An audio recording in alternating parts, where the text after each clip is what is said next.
әуел баста Алла тағала адамзатты жаратпай тұрып не істеді? Рухты жаратты.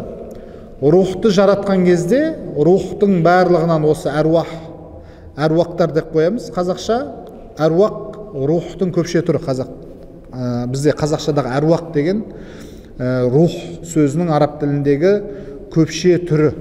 Сол Алла тағала әруақты рухтарды жаратып, солардан не істеді? Әл-Мисақта, бізде не дейміз қазақта? Қашаннан бері мұсылмансың десе, Әл-Мисақтан бері мұсылманбыз дейміз. Сол Әл-Мисақта рухтарды Аллах тағала жаратып, не деді? Құранда ашқан аят бар ол жайында. Әләсту би роббикум. Мен сендердің раббыларың емеспін бе? Мен сендердің жаратушыларың емеспін бе? Бүкіл құлшылық маған лайық, маған ғана құлшылық қылыңдар, менен ғана сұраңдар деп Аллах тағала не істеді? Рухтардан өзінің уәдесін, сертін алды.